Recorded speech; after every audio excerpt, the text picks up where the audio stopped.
주님의 평안이 여러분들과 함께하기를 바랍니다.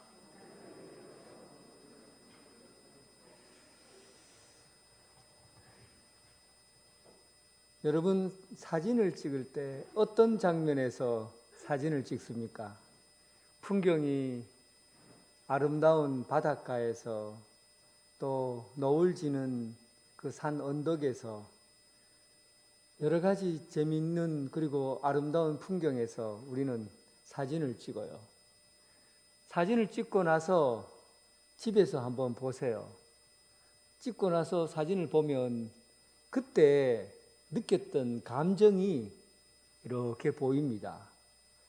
설레이는 감정, 두근거리던 감정, 이런 것들이 사진에 고스란히 남아 있어요. 그래서 사진을 찍는 것은 풍경을 찍는 것 같지만 사실은 감정을 찍는 겁니다. 사진을 찍었는데 감정이 보이지 않아요. 그러면 그 사진은 기억에서 사라집니다. 그때 무슨 일이 있었는지, 어떤 일이 있었는지 기억이 전혀 없어요. 그런데 사진을 보는데 감정이 펄펄 살아있어요. 그러면 거기에는 많은 추억이 담겨져 있는 겁니다. 그래서 사진을 찍는다라고 할 때는 사람의 감정을 찍는 거예요. 그런데 감정이 언제 가장 잘 나타납니까? 어른들에게 감정이 잘 나타납니까? 아이들에게 잘 나타납니까? 아이들은 사진 찍는다 그러면 자기의 마음을 다 내려놓고 그냥 착각착각 찍어요. 감정의 표현은 어린아이에게 많이 드러나는 거죠. 나이가 들면 감정이 죽어요. 그러니까 사진 찍고 싶은 마음이 없는 거예요. 카메라 갖다 대면 됐다. 사진 보지도 않는 거 집에 천지다. 안 찍는다. 감정이 안 살아나니까 사진을 못 찍는 거예요. 사람이 점점 어른이 되어 갈수록 내 감정을 표현하는 게 쉽지 않아요. 그리고 감정이 점점 무감각해지고 무뎌져요. 사실 감정이 자꾸 무뎌지는 거는 정확하게 얘기하자면 우리 인생이 시들어가는 겁니다. 감정이 살아있어야 사는 거예요. 그런데 여러분, 우리가 사진을 찍을 때도 감정이 살아있어야 되는데 하물며 하나님의 말씀을 듣는데 감정이 없어요. 감동이 없어요. 무감각해요. 어떻게 생각하십니까? 하나님의 말씀을 우리가 들을 때 내 속에 생생한 감정이 살아있어야 주의 말씀을 들으면서 눈물이 나오고 주의 말씀을 들으면서 마음에 기쁨이 가득 차고 평화가 있고 뭔가 살아있는 듯한 그런 삶이 말씀 안에서 이루어지는 거예요. 그런데 예배를 찬송을 드리는데도 감동이 없고 기도를 하는데도 마음이 안 움직이고 주님 앞에 말씀을 듣는데도 기가 꽉 막혀갖고 말씀이 들려지지 않는 거예요. 감정이 살아있어야 우리 영혼이 삽니다. 하나님의 말씀을 들을 때 우리 감정의 폭을 열어놓고 말씀을 들어야 됩니다. 오늘 마가복음은 특별히 여러분들이 세밀하고 민감한 감정적인 부분을 잘 터치하는 부분이 말씀에 잘 녹아 있어요. 마가복음은 그런 의미에서 아주 세밀하게 접근해야 됩니다. 사복음서 중에서 마태, 마가, 누가, 요한 이 사복음서 중에서 제일 먼저 기록된 책이 마가복음이에요. 마가복음은 예수님의 일대기, 예수님께서 공생애를 시작한 세례 요한부터 시작해서 공생애를 시작한 그 부분부터 상세하게 예수님의 발걸음에 대해서 세밀하게 디테일하게 기록하고 있어요.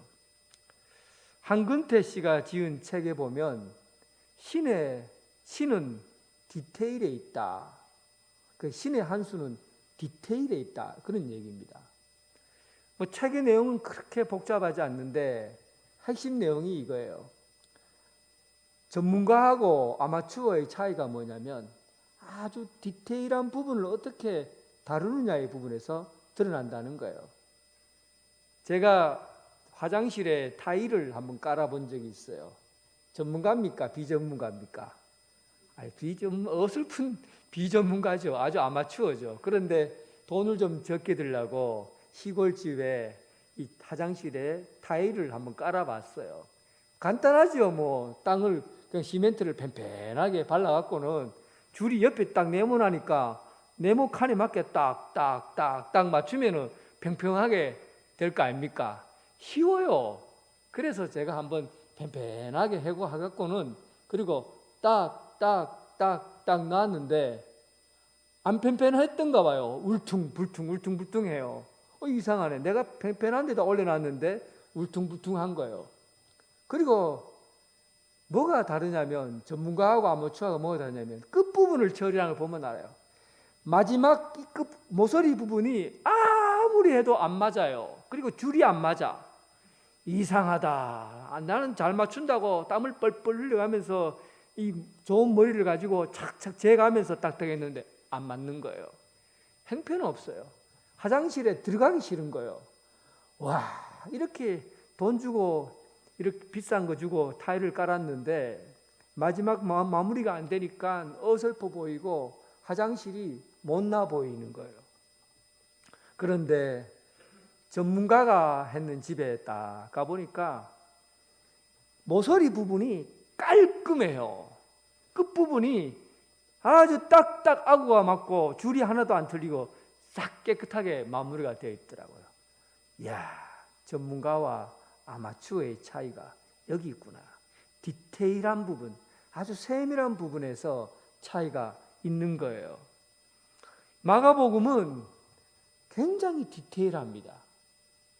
그러니까 아주 전문가적인 입장에서 세련되게라기 말하기보다는 아주 세밀하게 성경을 기록하고 있다는 거예요. 마태복음이라든지 누가복음이라든지 요한복음은 이 시간과 공간에 대해서 세밀하게 다루질 않아요. 굵게 다루어요. 그런데 마가복음은 아주 정성 들여서 이 시간과 장소를 소개하고 그리고 예수님의 어디에서 어떤 말씀을 전했는지를 말씀해 주고 있어요. 오늘 본문의 말씀들을 우리가 지금 마가복음 1장, 2장에 들어오면서 예수님의 하루 일정들을 쭉 소개받았잖아요. 가버나움에서 들어가셔서 예수님께서 세례 요한이 잡히신 후에부터 해서 시간의 일정이 시작이 됩니다. 그리고는 가버나움에 들어가셔서 회당에서 아침에 회당에 들어가서 말씀을 전하시고 그리고 그때 귀신 들린 자들이 들어오니까 그 귀신 들린 자를 쫓으시고 그리고 오후쯤 되어서 시몬 베드로의 집에 들어가니까 베드로의 장모가 10병에 걸려서 다 죽어가는 거죠. 그래서 그의 병을 고쳐주고 그리고 저녁쯤 되니까 동네 소문이 확 나서 마을 사람들이 몰려왔어요. 그리고 그 후 며칠이 지나서 수일 후에 가버나움에 집에 머물고 있을 때 그때 중풍병자를 데리고 와서 그 지붕을 뚫고 내려와서 그 병을 고쳐주죠. 그 다음에 예수께서 다시 바닷가에 나가셨어요. 이 부분이 그냥 여러분 제가 그냥 설교 한번 했는데도 다 외워버리잖아요. 머리에 그냥 줄줄줄 외워버려요. 그것은 이 마가라는 사람이 기록할 때 세밀하게 예수님이 있었던 장소와 시간, 내용들을 아주 구체적으로 세밀하게 밝혀내고 있다는 사실이에요. 왜 이렇게 했을까? 왜 이렇게 세밀한 부분까지 말씀을 준비하고 있었을까? 그것은 우리에게 이 말씀을 읽는 사람들에게 현장성을 가지도록 하기 위해서예요. 현장성. 말씀을 읽는데 말씀을 읽은데 그 말씀하고 동떨어져서 있게 되면 말씀을 이해하지를 못해요. 말씀의 현장과 거리가 멀면 멀수록 그 말씀을 이해하기가 굉장히 어려워요. 그래서 현장성을 가지라고 그 말씀을 세분화시킨 겁니다. 쉬운 얘기예요. 이런 거죠. 예를 들면 오늘 본문 말씀에 알페오의 아들 레위가 세간에 앉아 있는 것을 봤잖아요. 그리고 세리의 이야기들을 합니다. 그러면 이 말씀을 아주 구체적으로 눈에 보이도록 하게 된 것은 우리가 이 말씀을 볼 때 마치 내가 그때 당시에 살았던 사람처럼 그 본문을 대하라는 얘기입니다. 나는 세리가 아니에요. 그런데 내가 마치 세리였던 것처럼 그 세리가 되어서 예수님의 말씀을 들어보라는 거죠. 그렇게 되면 훨씬 더 말씀이 현장성 있게 와닿게 되고 주님의 얼굴을 가까이에서 뵐 수가 있습니다. 그래서 마가는 그런 의미에서 우리에게 아주 세밀하게 접근하고 있는 거예요. 그리고 감정적인 부분, 이 분위기나 감정들을 열어놓아야 돼요. 오늘 예수님께서 다시 바닷가에 나가셨어요. 바닷가라고 하면 우리가 생각할 때는 요거는 참고로 생각하셔야 될 게 이스라엘 사람들이 생각하는 바다하고 우리가 생각하는 바다하고는 다릅니다. 그 성경에 보면 마가복음에 보면 1장에서 갈릴리 호수라고 나오고 또 여기 2장에는 다시 바닷가에 나갔다고 그러잖아요. 어떨 때는 호수라고 그러고 어떨 때는 바닷가라고 그래요. 왜 성경은 지금 제가 이스라엘에 가서 보니까 사람들이 갈릴리 바다라고 그러고 또 어떤 사람은 갈릴리 호수라고 그래요. 그럼 왜 저거를 우리가 볼 때는 호수인데 왜 바다라고 하느냐 하니까 그 사람들이 말이 그렇습니다. 얌이라는 말을 쓰거든요. 바닷가, 호수라는 말을 히브리어로 얌이라는 말을 씁니다. 이 얌이라는 말은 그냥 많은 물이에요. 많은 물. 물이 많으면 바다예요. 그래서 제사장들이 놋에다가 그 물을 큰 녹그릇에다가 물을 담아서 그리고는 제사를 지내잖아요. 제사를 지낼 때 그 양이라든지 염소를 씻잖아요. 그럼 그걸 큰 녹그릇이에요.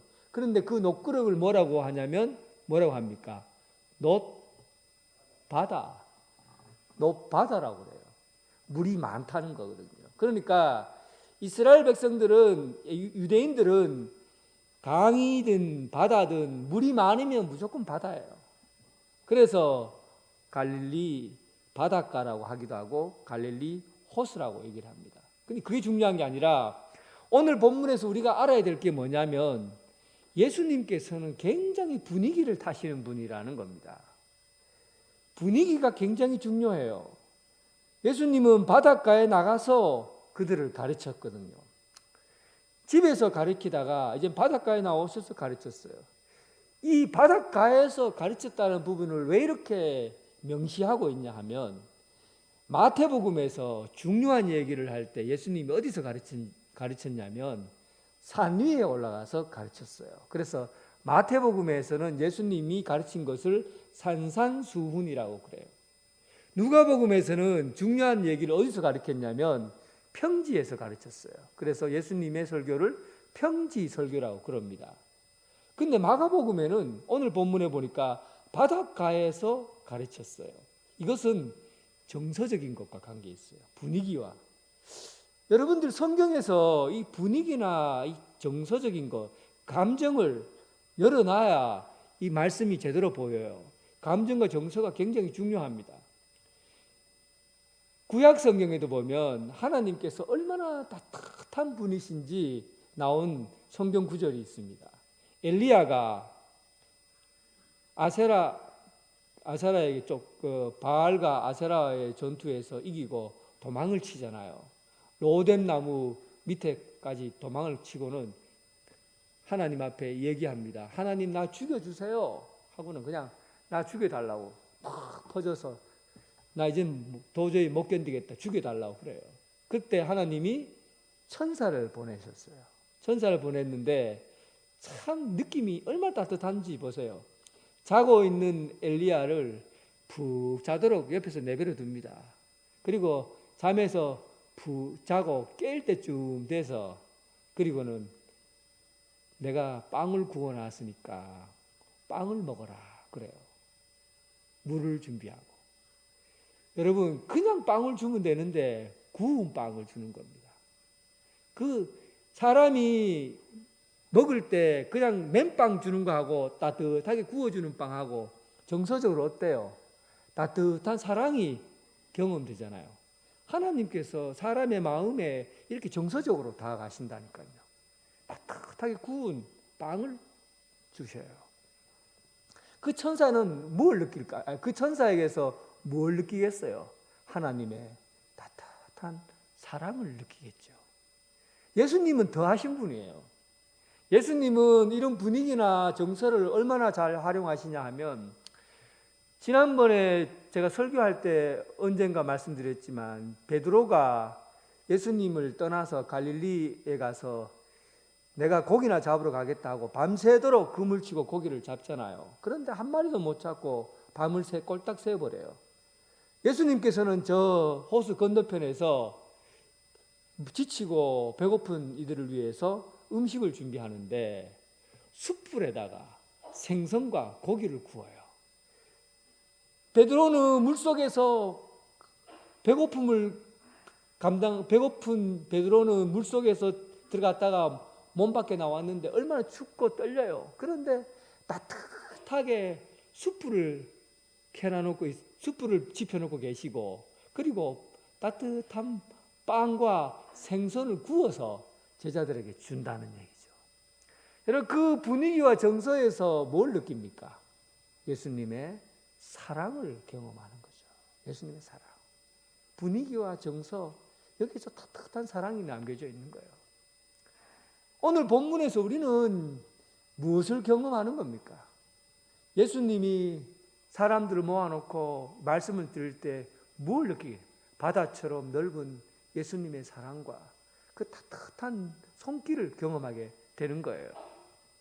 저는 교회가 예수님의 분위기를 경험하는 그런 예수님의 정서가 남겨있는 그런 교회가 되어야 된다고 봅니다.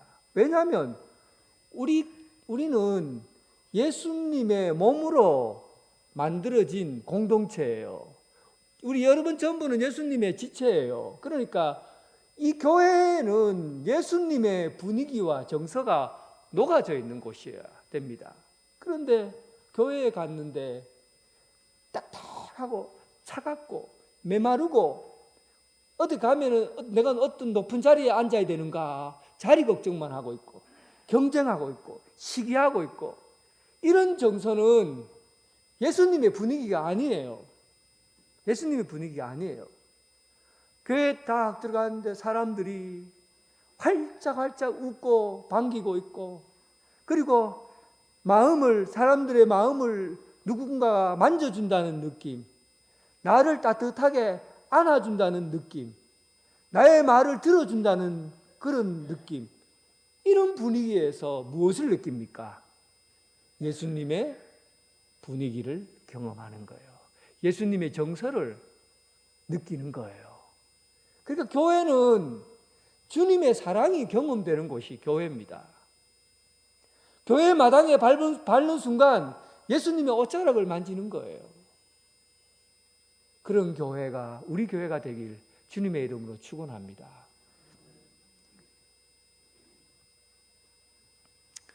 예수님께서 바닷가에서 말씀을 가르치시고 그리고 지나가시다가 이제 가버나움의 어떤 길을 가고 있는 거죠. 지나가시다가 알페오의 아들 레위, 이게 마태입니다.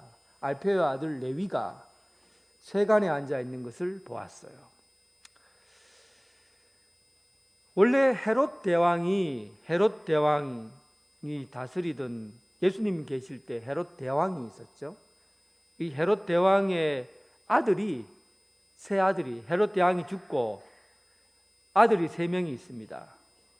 이 아켈로라는 아들은 남쪽 지방을 다스리게 했고, 또 안티파스라는 사람은 북쪽 갈릴리를 다스리게 했고, 북쪽 갈릴리와 요단강을 다스렸고, 그 빌립은 조금 더 위에 지금의 시리아, 그러니까 다윗이 예수님을 만났던 다메섹이라는 그쪽 지역을 다스렸던 사람이 빌립이에요.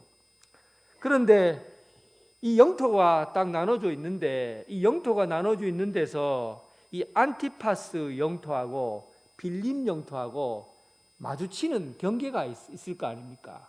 그 경계선이 어디냐면 가버나움이에요.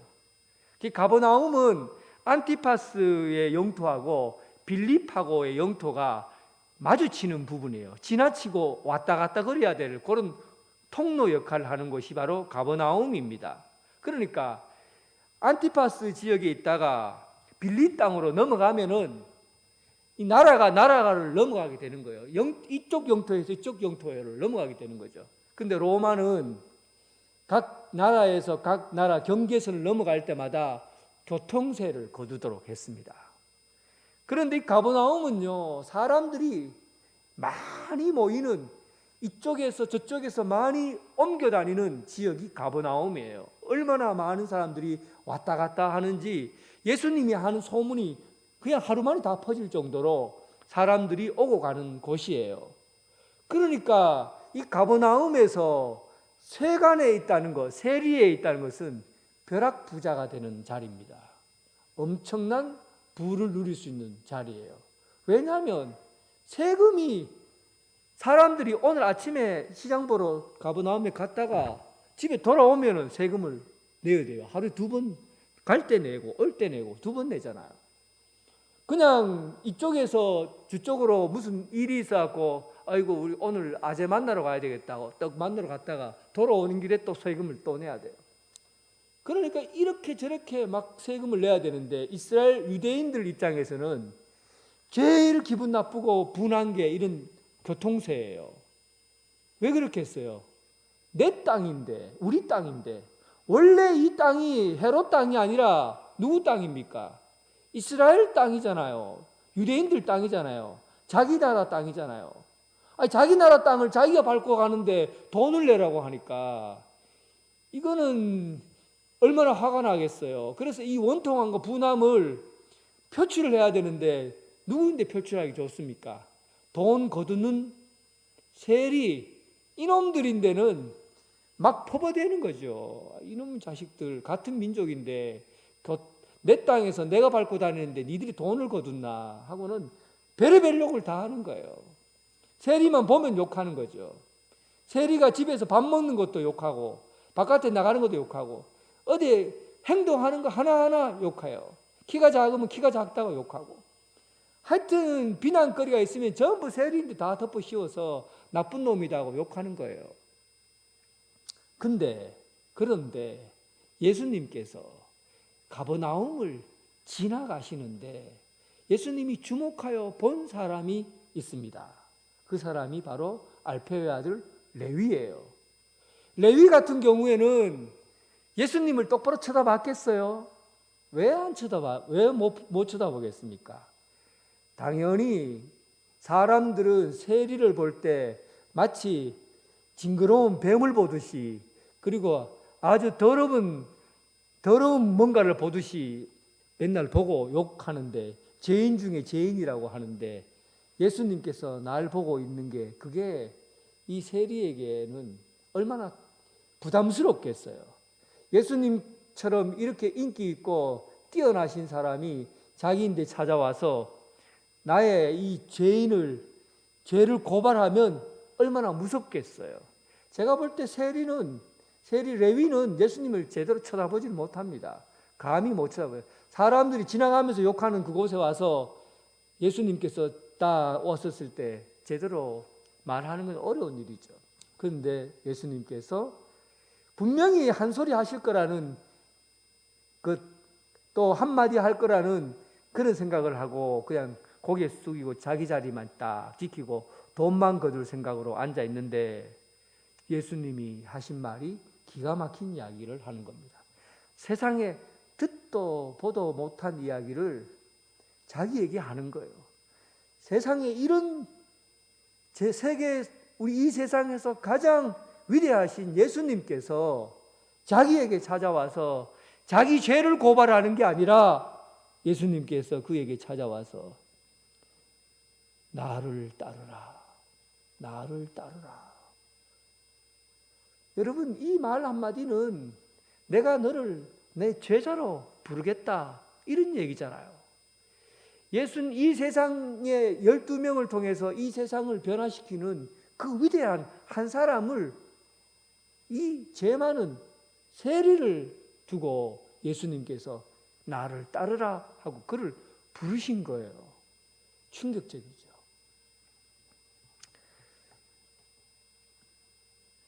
이 어른 교수가 마지막 책, 돌아가시고 나서 마지막 책으로 남긴 책 중에서 제가 본 내용입니다.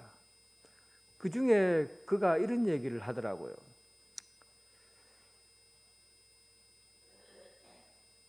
사람은 자기 자신을 초월할 때, 자기 자신을 초월할 때 그때 구원의 감정을 경험하는 거죠. 내가 구원받았다 할 때 내 자신에서부터 초월하는 것을 의미하는 겁니다. 여기 조금 더 얘기를 하자면 영어로 엑스터시라는 말은 황홀함이란 뜻이거든요. 황홀함. 엑스터시, 뭐 마약이나 이런 걸 하고 나면 엑스터시를 느낀다잖아요. 황홀함. 이 황홀함이라는 단어가 뭐냐면 이 X라는 말은 바퀴라는 뜻이거든요. 바퀴고 터시라는 말은 나라는 얘기예요. 그러니까 사람이 언제 황홀하냐면 내가 바깥으로 나오면 그때 황홀하게 느낀다는 거야. 내가 바깥으로 나오면. 재밌는 말이죠. 내가 바깥으로 어떻게 나옵니까? 내가 내 속에 있는데 내가 내 안에 갇혀 있으면 사람은 답답하고 불행해하고 절망하고 어두움과 불안함을 가지는 거예요. 그런데 이 바깥에서 초월하면, 나를 나에서 벗어나면 그때 엑스터시를 느낀다는 거예요. 황홀하게 느껴진다는 겁니다. 이걸 좀 더 신학적으로 얘기하자면 기독교 외의 다른 종교들은 이 엑스터시, 나를 초월할 수 있는 것이 어떻게 초월하면 자기 자신의 능력으로 초월해 줄 수 있다고 보는 겁니다. 다른 종교들은, 불교라든지 다른 종교들은 자력 종교라고 그래요. 그래서 자기 자신이 열심히 도를 닦고 명상을 하고 이렇게 하면 자기가 부처가 되는 거죠. 그래서 초월한 자기가 될 수 있다는 거예요. 그런데 기독교는 절대 자기 자신 스스로가 초월해 줄 수 없다는 거예요. 자기 스스로 구원을 이룰 수 있는 방법은 자기 스스로에게는 없다는 겁니다. 어떻게 해야 되느냐? 예수님께서 찾아오셔야 내가 구원을 얻을 수 있는 그 길, 그게 기독교에만 있다는 겁니다. 제가 한 얘기 아니에요. 이여론 교수가 그런 얘기를 했어요. 그래서 기독교는 타력 종교다. 나에 의해서는 도저히 구원의 길이 없고 예수님에 의해서만, 구원자이신 예수님에 의해서만 우리가 구원을 이룰 수 있다고 보는 겁니다. 주님께서 찾아오셔야만이 나를 제대로 볼 수 있는 거예요. 내 자신을 벗어나서 내가 어떤 사람인지 예수님이 오셔야 내가 어떤 사람인지를 알 수 있게 되고, 그로 인해서 구원을 받는 것이 바로 기독교라는 겁니다. 그래서 이 오늘 세리 알페오의 아들 레위, 세리 마태는 어떻게 해서 그가 구원을 받게 됩니까? 예수님께서 그에게 찾아오심으로, 부르심으로 그가 구원받는 백성이 되고 주님의 제자가 된 것입니다. 주님께서 지나가시다가 참으로 이 세상에서 버려진 인간, 죄인이라고 고개 들고 살 수 없는 어떻게 바깥에 나가서 고개 들고 살 수 없는 그런 인간에게 주님이 찾아오셔서 그 죄에서 우리를 자유하게 해주시고, 그리고 주님이 우리를 부르셔서 참된 제자로서 길을 가게 하신 것이죠. 사랑하는 성도 여러분, 예수님이 찾아오시면 여러분들은 여러분 스스로의 구원이 아니라 주님에 의해서 구원의 역사가 이루어집니다. 예수님이 찾아오시면 여러분들의 삶의 방향이 완전히 바뀌어 버립니다. 세상에서 앉아서 세리로서 사는 것이 아니라 주님의 제자로서 결단하며 살아가는 그 길을 가게 되는 것이죠. 주님의 제자로서 주님을 따르는 그런 결단력 있는 삶을 살아가는 여러분 되시길 주님의 이름으로 축원합니다. 오늘 이 본문에서 예수님 세리가 얼마나 기뻤겠어요. 죄인인 나를 구원해 주신 것도 기뻤는데 자기가 제자 되었거든요. 그래서 세리를 찾아가서 세리들을 불러 모았어요. 불러 모으고는 예수님께서 자기에게 행하신 일들을 세리들에게 얘기를 한 거죠. 그래서 자기 집에 불러놓고 이제 예수님께서 우리를 만나러 오실 거다. 그리고는 예수님을 초청했습니다. 예수님 초청해서 함께 모여서 식사를 같이 하게 된 거죠. 이 일을 눈여겨보고 있던 바리새인들이 깜짝 놀랐습니다. 바리새인들은요, 자기가 어렵다고 생각하는 사람들이기 때문에 죄인들에 대해서 관심을 가지고 있어요. 눈여겨보고 있다고요. 저놈들이 무슨 짓 하나. 이거는 자기가 다 어렵다고 생각하기 때문에 오는 거예요. 자기 자신이 어렵다고 생각하기 때문에 다른 사람들의 행동이 자꾸 눈에 거슬리는 겁니다. 여러분, 혹시 자꾸 남의 일이 눈에 거슬리는 사람이 있습니까? 아이고, 왜 저렇게 행동하나? 왜 저런 일을 하나? 하고 자꾸만 눈에 들어오고 자꾸 말하고 싶은 그런 마음이 있어요? 여러분 속에 의가 가득하기 때문에 그래요. 의가 가득하다. 내가 어렵다고 생각하면 자꾸 다른 사람들을 정죄하기 시작합니다. 판단하기 시작. 그리고 다른 사람의 행동이 불쾌해져요. 이런 마음이 드는 것은 내가 어렵다고 여겨지기 때문에 그런 겁니다. 예수님께서 하신 말씀이 뭐냐고 하냐면, 내가 17절에 예수께서 그들의 행동과 태도를 들으시고 이르시되 건강한 자에게는 의사가 필요 없고 병든 자에게 쓸데있느니라. 나는 의인을 부르러 온 것이 아니요 죄인을 부르러 왔노라. 바리새인들은 자기가 어렵다고 생각하는 거예요. 그런데 세리들은 자기가 어떻다고 생각합니까? 죄인이라고 생각하는 거예요. 그러니까 예수님은 죄인이라고 생각하는 사람들을 부르러 왔지 의인이라고 생각하는 사람을 부르러 오지 않았다는 겁니다. 여러분, 이 세상이 전부 따지고 보면 전부 다 죄인이잖아요. 예수님 말씀으로 바꿔보면 모든 사람들이 병이 안 든 사람이 없습니다. 전 세계의 모든 사람들은 한 사람도 예외 없이 다 병자예요. 병든 사람입니다. 여러분들이 다 병든 사람이에요. 전 세계 모든 사람이 다 병든 사람인데 예수님이 하신 말씀은 병이 들어서 내가 병자라고 말하는 죄인이 있고 내가 병이 들었지만 병든 것을 모르고 내가 어렵다고 말하는 죄인이 있다는 겁니다. 이해됩니까? 바리새인들은 자기 속에 병이 있는 거예요. 그 병이 겉으로 드러난 거예요. 누구나 다 바리새인들을 보고 다 죄인이라고 그래요. 한 사람도 예외 없이 다 죄인이라고 그래요. 그래서 바리새인들은 죄를 숨길 게 없어요. 드러났으니까. 그런데 이런 사람을 위해서 의사가 필요한 거예요. 그런데 바리새인들은 속에 죄가 막 암덩어리가 깊숙하게 있는데 자기의 행위로 자기의 율법이라는 그 가치로 그 죄를 덮어놓고 죄인이 아닌 것처럼, 의인인 것처럼 행세하는 것이죠. 뻔뻔한 죄인, 뻔뻔한 죄인이에요. 주님께서 하신 말씀이 나는 의인을 위해서, 건강한 사람을 위해서 온 의사가 아니라 누굴 위해서 온 의사라고요? 병든 자를 치료하기 위해서 온 의사다. 여러분, 우리가 주님 앞에 나가는 길은 내가 죄인인 것을 알고 내 속에 있는 죄를 주님 앞에 그대로 내어놓는 사람, 그 사람에게 주님이 오셔서 찾아오시고 우리에게 찾아오셔서 고치시고 돌봐주시고 치료해 주시고 건강하게 해주신다는 겁니다.